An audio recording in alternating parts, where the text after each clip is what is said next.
5 minutes avec Jésus au Saint-Sacrement. Quand la chaise D à côté reste vide. Au nom du Père et du Fils et du Saint-Esprit. Amen. Combien de fois avez-vous ouvert le placard de la cuisine, la main tendue par habitude vers la pile d'assiettes, pour saisir machinalement 2 couverts avant de vous figer, le cœur serré, et de reposer doucement un des 2 sur l'étagère. Ce geste, si simple, si banal pour le reste du monde, est pour vous une déchirure quotidienne, une petite mort qui se répète à chaque repas. C'est le rappel brutal, physique, de l'absence. Vous regardez cette table que vous avez partagée pendant 40, 50 ans. Vous voyez la place habituelle, celle face à la fenêtre ou celle près du radiateur, cette place qui est désormais sa place vide. La chaise est là, tirée légèrement en arrière peut-être, mais elle ne porte plus que le poids du silence. Il est midi ou peut-être 19 heures. Est l'heure qui fut jadis celle du rassemblement, du partage, du récit des petites anecdotes de la journée, est devenue l'heure la plus redoutée. Le bruit de la fourchette contre la porcelaine résonne étrangement dans la cuisine trop calme. C est un bruit unique, sec, sans écho de voix pourrait l'adoucir. Vous vous surprenez à manger vite, non pas par appétit, mais pour en finir, pour abréger ce tête-à-tête avec le vide. Parfois, vous allumez la radio ou la télévision, non pas parce que le programme vous intéresse, mais simplement pour qu'il y ait une présence, une voix humaine, n'importe laquelle, pour meubler l'espace sonore, pour repousser ce silence qui semble s'infiltrer partout, comme une poussière invisible qui recouvre les meubles et votre âme. Il faut que nous parlions de cette douleur spécifique, celle de l'amputation. Car le veuvage n'est pas simplement une solitude, si est une mutilation. La Bible dit que l'homme et la femme ne feront plus qu'une seule chair. Vous avez vécu cette fusion. Au fil des décennies, vos habitudes se sont entremêlées, vos pensées se sont harmonisées, vos mémoires se sont soudées. Et soudain, une moitié de cette chair unique a été arrachée. Vous ne vous sentez pas simplement seul, vous vous sentez diminué, comme si on vous avait coupé un membre vital sans anesthésie. Vous êtes là, debout dans votre salon. Et vous avez l'impression de n'être qu'une moitié de être humain, cherchant désespérément son autre moitié pour trouver l'équilibre. C'est là que réside la tentation insidieuse qui vous guette chaque jour. Le « à quoi bon ». À quoi bon cuisiner un vrai repas pour moi tout seul? À quoi bon mettre une jolie nappe si personne ne la voit? À quoi bon est s'habiller, se coiffer, se raser de près ou se maquiller, si le regard qui vous admirait ou qui vous souriait s'est éteint? Vous sentez cette pente glissante du laisser aller.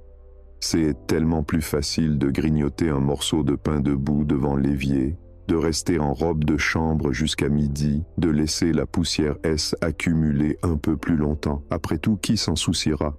La maison est devenue trop grande. Les couloirs semblent interminables. Les portes fermées des chambres d'amis ou des enfants partis depuis longtemps vous rappellent que la vie foisonnante d'autrefois est retirée, comme une marée qui ne remonte plus, vous laissant échouer sur le sable de la solitude.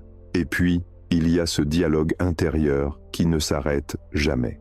Combien de fois, en voyant une fleur éclore dans le jardin, en entendant une nouvelle au journal télévisé, ou simplement en trouvant un objet égaré, avez-vous commencé une phrase? « Regarde, chérie, ci est ». Et la phrase reste suspendue dans l'air, inachevée, coupée net par la réalité. Vous avez encore le réflexe du partage, mais il n'y a plus de réceptacle. Cette conversation interrompue est une torture. Votre esprit continue de lui parler, de l'invoquer, de lui demander conseil. Qu'est-ce que tu aurais fait, toi, pour cette fuite d'eau? Qu'est-ce que tu aurais pensé de ce courrier? Mais la réponse ne vient pas, ou plutôt c'est le souvenir de sa voix qui répond. Une mémoire qui s'efface doucement et dont la perte vous terrifie. Est-ce que j'oublie le son de son rire? Est-ce que j'oublie la couleur exacte de ses yeux? Cette peur d'oublier s'ajoute à la douleur de l'absence.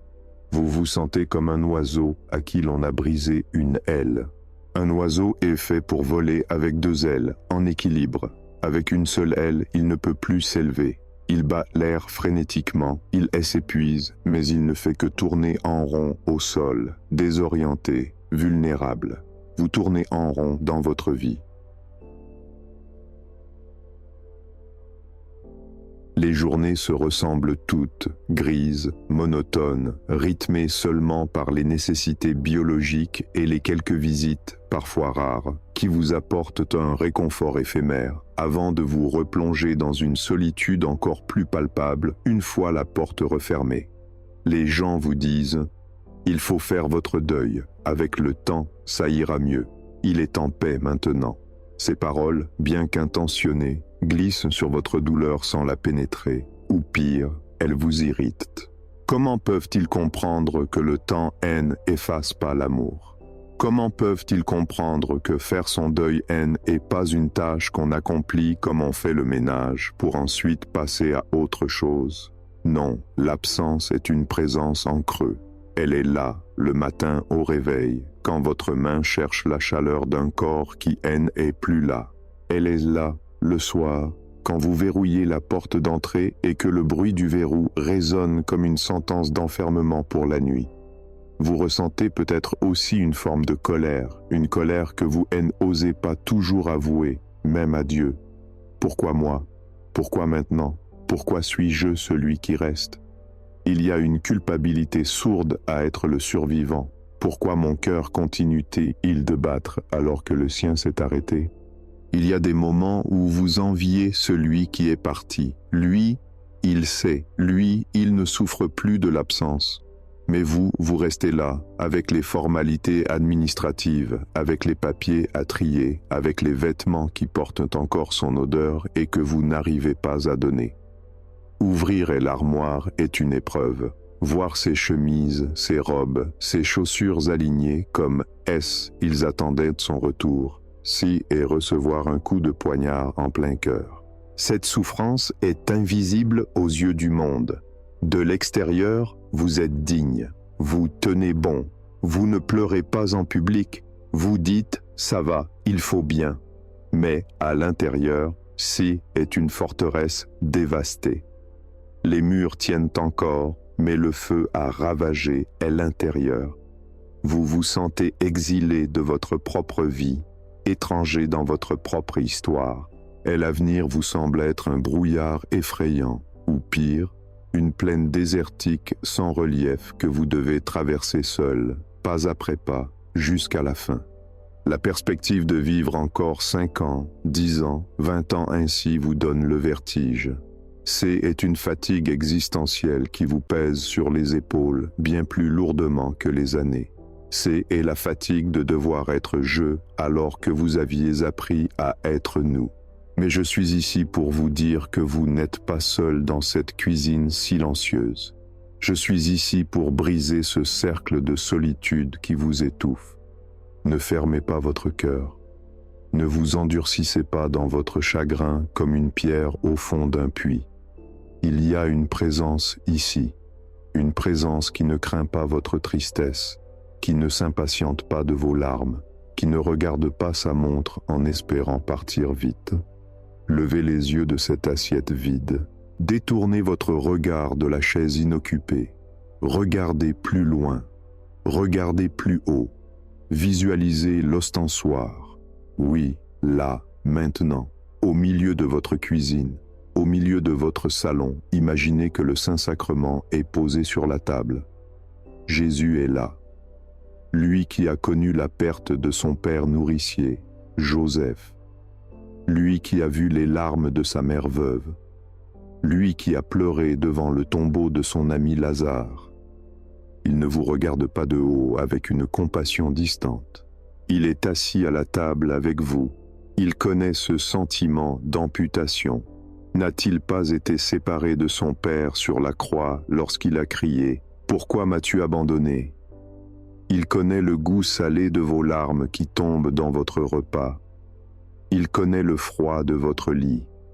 mais il est aussi celui qui remplit tout. Je suis le pain de vie, dit-il. Vous qui avez du mal à trouver le goût à la nourriture terrestre, regardez vers ce pain céleste. Il veut être votre convive.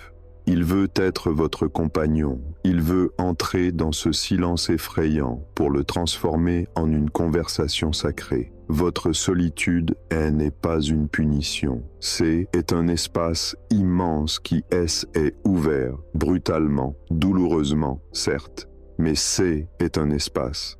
Et Dieu a une prédilection pour les espaces vides, car c'est là qu'il peut se verser tout entier.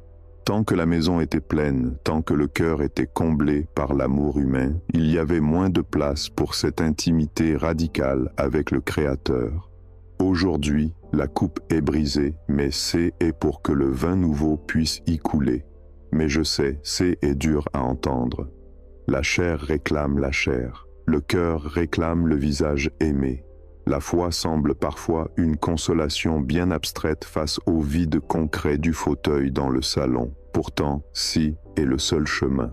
Non pas oublier celui ou celle qui est parti, mais apprendre à l'aimer autrement, à travers celui qui ne meurt jamais. Voulez-vous découvrir comment? Voulez-vous comprendre comment ce repas solitaire peut devenir un banquet mystique? Voulez-vous savoir comment vos larmes peuvent devenir une échelle pour rejoindre l'être aimé, non pas dans le passé, mais dans l'éternel présent? Il faut pour cela que nous retournions aux Écritures. Il faut que nous allions voir deux hommes qui marchaient sur une route, le cœur brisé, pensant que tout était fini, pensant qu'ils étaient seuls au monde avec leur chagrin. Écoutez bien, car leur histoire est votre histoire. Laissez maintenant les murs de votre maison estomper. Laissez le silence de votre cuisine se fondre dans le bruit des sandales crissant sur un chemin poussiéreux. Nous sommes en terre de Judée. C'est le soir du premier jour de la semaine. Le soleil décline à l'horizon, teintant le ciel de pourpre et d'or, mais pour les deux hommes qui marchent, le monde est gris. Ils tournent le dos à Jérusalem. Ils fuient. Ils rentrent chez eux, à Emmaüs, un petit village sans prétention. Regardez-les. Ils marchent la tête basse, les épaules voûtées sous le poids d'une déception écrasante. Ils parlent, oui, mais c'est le dialogue circulaire du deuil. Nous espérions, nous pensions que c'était lui, mais il est mort. Tout est fini. Cléophas et son compagnon vivent exactement ce que vous vivez. L'effondrement d'un monde. Leur maître, celui qu'ils aimaient, celui qui donnait un sens à leur vie, a été arraché brutalement, cloué sur une croix, enfermé dans un tombeau. Et avec lui, est leur propre raison d'être qui semble avoir été ensevelie. Ils retournent à leur ancienne vie, à leur routine, mais ils savent que rien ne sera plus jamais comme avant. Ils sont veufs de leur espérance. Et voici qu'un inconnu les rejoint. Ils marchent à leurs pas, ils ne s'imposent pas, ils s'invitent avec douceur dans leur conversation brisée. De quoi discutez-vous en marchant pour avoir l'air si triste? Ils s'arrêtent, le visage sombre. Ils sont presque choqués. Tu es bien le seul étranger à Jérusalem qui ne sache pas ce qui s'est passé. Voyez comme le chagrin nous rend parfois aveugles, enfermés dans notre bulle de douleur. Ils parlent à Jésus, mais ils ne le reconnaissent pas. Leurs yeux sont empêchés de le voir. Pourquoi? Parce qu'ils cherchent un mort, alors que le vivant est à côté d'eux.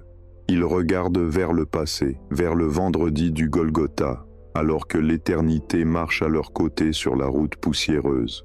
Jésus ne les brusque pas. Il ne leur dit pas tout de suite « c'est moi ». Il commence par écouter. Il les laisse vider leur cœur, raconter leur version de l'histoire, dire leur tristesse. Et vous aussi, il vous écoute.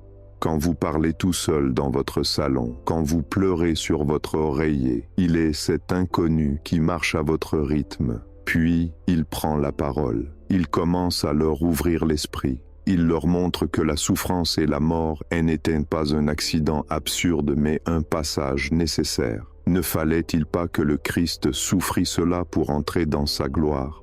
Mais le moment crucial, le sommet de ce récit, c'est le repas. Ils arrivent à Emmaüs. Il se fait tard. Reste avec nous, car le soir tombe. Vous connaissez cette prière. C'est et la vôtre chaque soir quand la nuit descend et que la solitude se fait plus mordante. Reste avec moi, Seigneur, car je suis seul. Ils se mettent à table, une table ordinaire comme la vôtre, du pain, du vin, et là, le geste. Il prend le pain, il prononce la bénédiction, il le rompt, et leurs yeux s'ouvrent. C'est et lui, mais à l'instant même où ils le reconnaissent, il disparaît à leurs yeux. Pourquoi?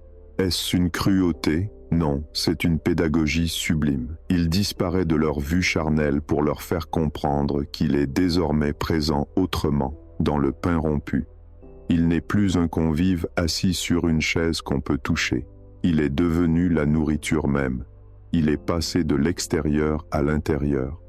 Comprenez-vous le message pour vous, qui regardez cette chaise vide? Vos yeux de chair cherchent votre époux, votre épouse. Ils ne le voient plus, comme Jésus a disparu. Mais cela ne veut pas dire qu'il n'est plus là. Dans le mystère de la foi, votre conjoint, s'il est mort dans le Christ, est vivant en lui. Et où est le Christ le plus réellement, le plus substantiellement présent sur terre? Dans l'Eucharistie. Donc, quand vous êtes devant le Saint-Sacrement ou quand vous communiez, vous n'avez jamais été aussi proche de votre époux défunt. Il n'est pas au cimetière. Son corps y repose, oui, mais son âme, elle est en Dieu. Et Dieu est dans l'hostie. La distance entre vous et lui, n, est plus une distance de kilomètres ou d'années. C est l'épaisseur d'un voile, le voile des apparences eucharistiques. À la messe, au moment de la consécration, le ciel et la terre se touchent. Votre époux est là, avec les anges, adorant le même agneau que vous. Vous êtes réunis dans la même adoration. La chaise vide à votre table est une invitation à lever les yeux vers la table du royaume où il vous attend. Pour incarner cette vérité vertigineuse, je voudrais vous raconter l'histoire d'une femme qui a connu ce déchirement et qui l'a transformé en une union plus haute. Parlons de la vénérable Zélie Martin, la mère de Sainte Thérèse. Nous la connaissons comme mère, mais regardons-la face à la mort. Zélie a dû affronter un deuil terrible, répété, acharné. En l'espace de 3 ans, elle a perdu 4 enfants en bas âge. 2 petits garçons, Joseph et Jean-Baptiste, et 2 petites filles, Hélène et Mélanie Thérèse. Imaginez la maison d'Alençon, 4 berceaux devenus vides, 4 petites chaises hautes rangées au grenier. Le silence qui remplace les pleurs et les rires des bébés. Zélie aurait pu sombrer. Elle l'avoue elle-même dans ses lettres. Quand j'ai fermé les yeux de mes chers petits-enfants et que je les ai ensevelis, j'ai ressenti une douleur bien vive, mais je me suis toujours résigné. Cependant, il y a un épisode qui nous touche particulièrement. C'est la mort de sa petite Hélène, à 5 ans. Hélène, qui était la joie de la maison, qui commençait à parler, à avoir sa personnalité. Un jour, Zélie écrit « Je ne passe pas un quart d'heure sans penser à elle ». Elle raconte comment, à table, le regard se porte instinctivement vers la place de la petite. Comment, en voyant les enfants des autres jouer dans la rue, son cœur se serre.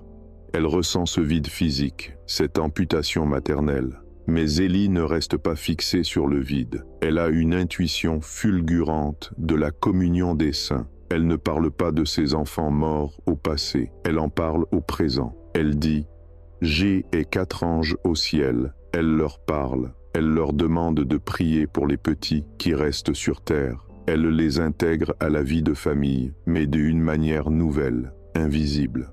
Pour Zélie, la chaise vide N n'est pas un trou noir.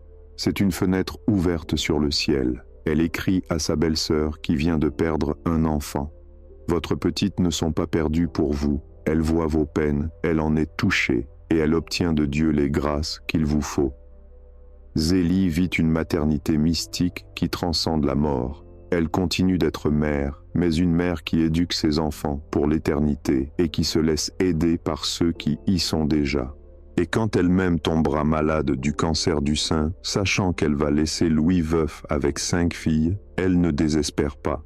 Elle entre dans une confiance absolue que la famille ne sera pas détruite par sa mort, mais transfigurée.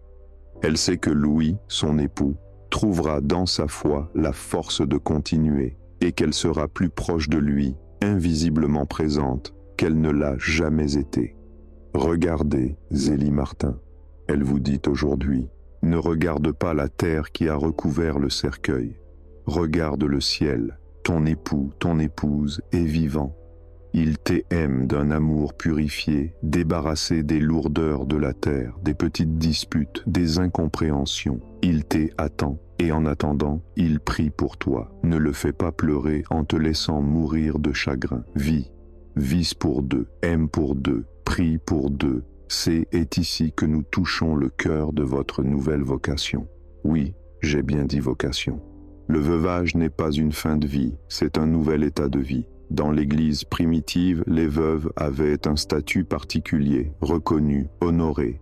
Elles étaient celles qui, n'ayant plus d'obligations conjugales terrestres, devenaient les épouses de la prière. Théologiquement, que se passe-t-il? Le sacrement de mariage est un signe. Il est l'image de l'amour entre le Christ et l'Église. Sur terre, votre époux était pour vous le signe visible de l'amour de Dieu. Il était le canal par lequel la tendresse de Dieu vous touchait. Maintenant que le signe visible a été retiré, Dieu veut vous donner la réalité directement. Il veut devenir votre époux mystique. Il ne prend pas la place de votre conjoint pour l'effacer. Au contraire, c'est en aimant Dieu que vous retrouvez votre conjoint, car votre conjoint est en Dieu. Pensez à ce mystère de l'union mystique. Quand vous souffrez de la solitude, offrez cette souffrance comme une prière pour les couples en difficulté. Il y a tant de maris et de femmes qui vivent sous le même toit mais qui sont des étrangers, elles, un pour l'autre, qui se déchirent. Vous, qui connaissez le prix de l'amour et la douleur de sa perte, vous êtes le meilleur intercesseur pour eux.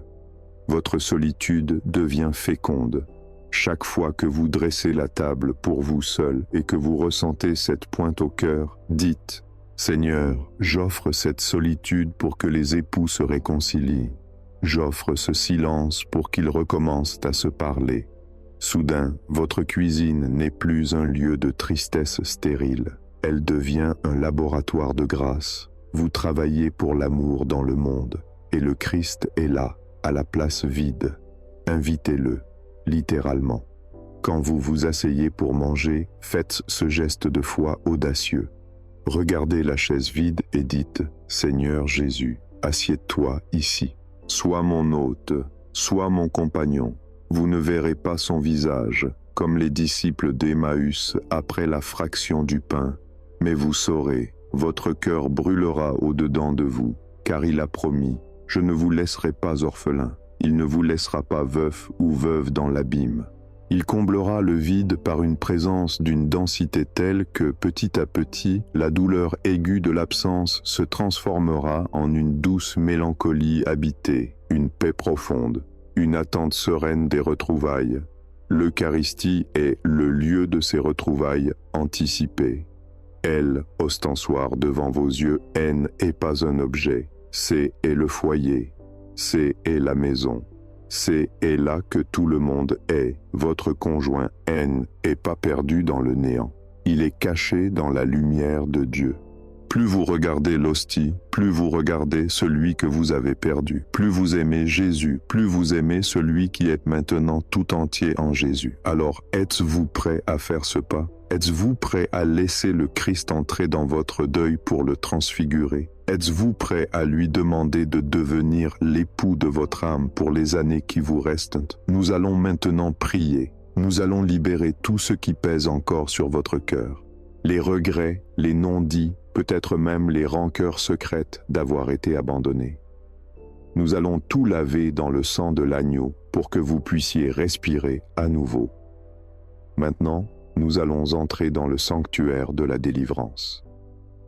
C'est un moment solennel. Imaginez que vous êtes devant le trône de grâce et que vous tenez entre vos mains tout le poids de votre veuvage, tout ce sac de nœuds émotionnels, de souvenirs douloureux et de peur pour l'avenir.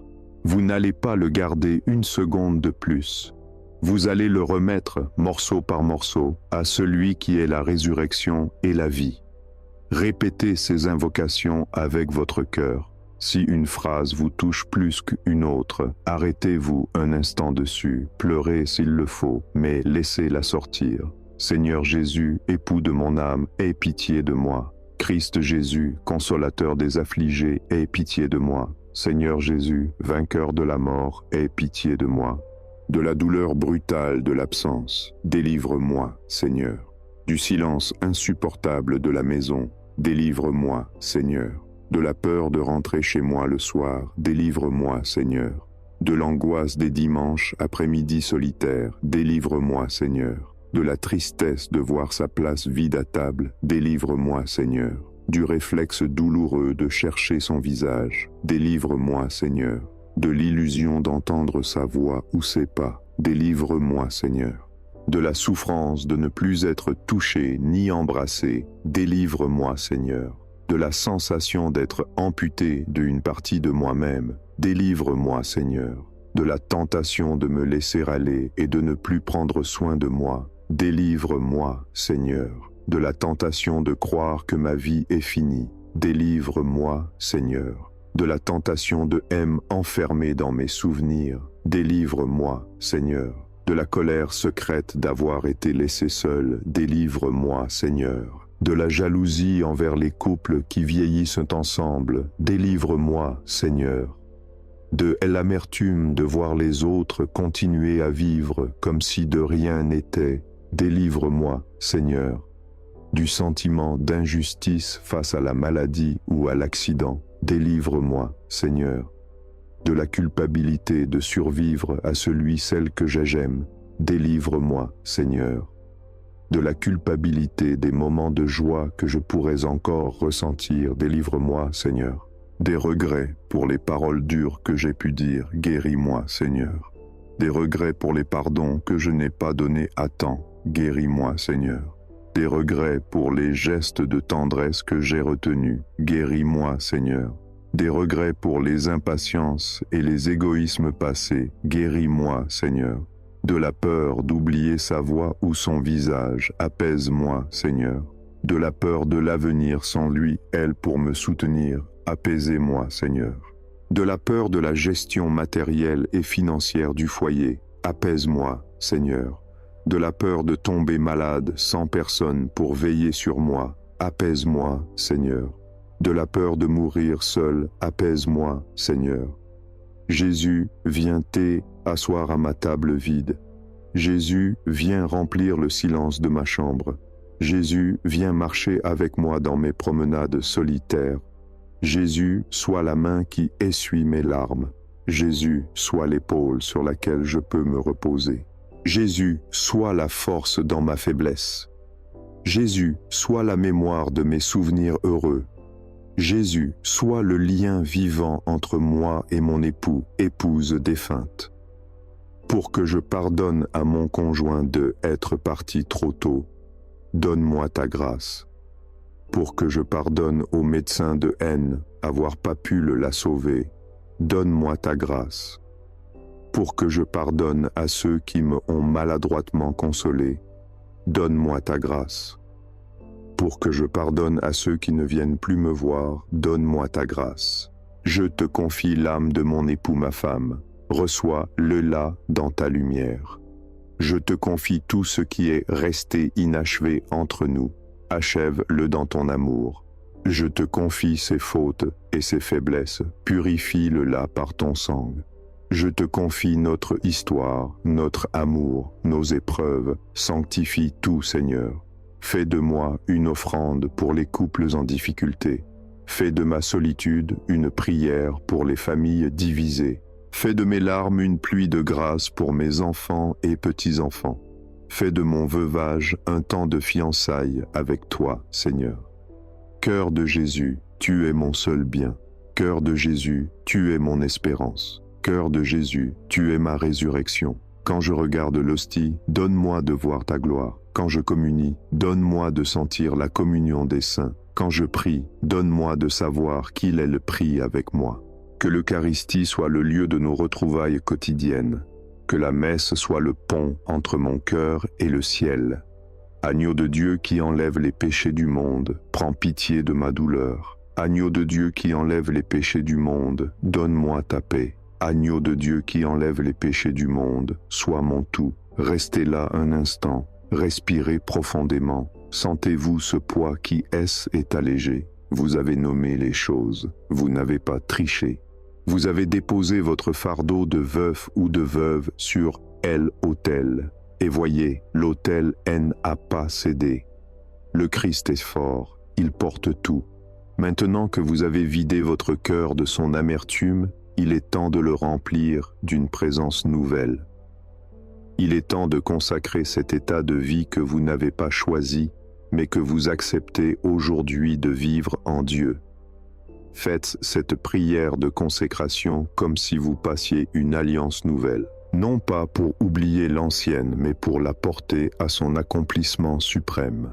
Seigneur Jésus, me voici devant toi, pauvre et seul aux yeux du monde, mais riche de ta présence. Tu connais la blessure de mon cœur, cette cicatrice qui ne s'effacera qu'au ciel. Mais aujourd'hui, je décide de ne plus subir ma solitude comme une malédiction. Je décide de l'offrir comme un calice précieux. Je te consacre mon veuvage. Je te consacre cette chaise vide à ma table. Qu'elle soit le trône de ta présence invisible. Je te consacre le silence de ma maison, qu'il devienne un cloître de prière. Je te consacre mon temps libre, qu'il serve à aimer ceux que personne n'aime. Jésus, sois mon époux mystique. Remplace l'épaule humaine qui me manque par la force de ton bras. Remplace la conversation humaine qui s'est tue par le dialogue intérieur de l'Esprit Saint. Je t'invite à chaque repas, je t'invite à chaque réveil, je t'invite à chaque coucher. Viens habiter mon manque. Je te remets celle que j'aime et qui m'est acquittée. Je sais elle est vivante en toi. Garde-le là dans ta paix jusqu'au jour béni où tu nous réuniras pour l'éternité, non plus dans la fragilité de la terre, mais dans la gloire de ton royaume. Dès ici-là, donne-moi le courage de marcher, d'aimer et de servir, le regard fixé sur l'hostie où le ciel est déjà là. Amen. Quelle paix descend maintenant. La solitude n'est plus un vide effrayant, elle est une solitude habitée. Votre maison est pleine de Dieu. Votre table est prête pour le grand convive. Scellons cette alliance par les louanges divines, pour remercier Dieu de tout ce qu'il a donné, de tout ce qu'il a repris, et de tout ce qu'il promet de rendre au centuple. Dieu soit béni, béni soit son saint nom, béni soit Jésus-Christ, vrai Dieu et vrai homme, béni soit le nom de Jésus, béni soit son sacré cœur, béni soit son précieux sang. Béni soit Jésus au très saint sacrement de l'autel. Béni soit l'Esprit Saint consolateur. Béni soit l'auguste Mère de Dieu, la très sainte Vierge Marie. Béni soit sa sainte et immaculée conception. Béni soit sa glorieuse Assomption. Béni soit le nom de Marie, Vierge et Mère. Béni soit Saint Joseph, son très chaste époux. Béni soit Dieu dans ses anges et dans ses saints. Seigneur, que cette bénédiction reste sur cette maison, qu'elle remplisse chaque pièce laissée vide, qu'elle réchauffe chaque coin froid. Seigneur, tu es là, mon amour est en toi, nous sommes ensemble. Amen. Ceci conclut votre méditation guidée. Si vous sentez le poids de la solitude revenir demain, n'hésitez pas à revenir ici. Le gardien du sanctuaire sera toujours là pour vous aider à dresser la table pour Jésus.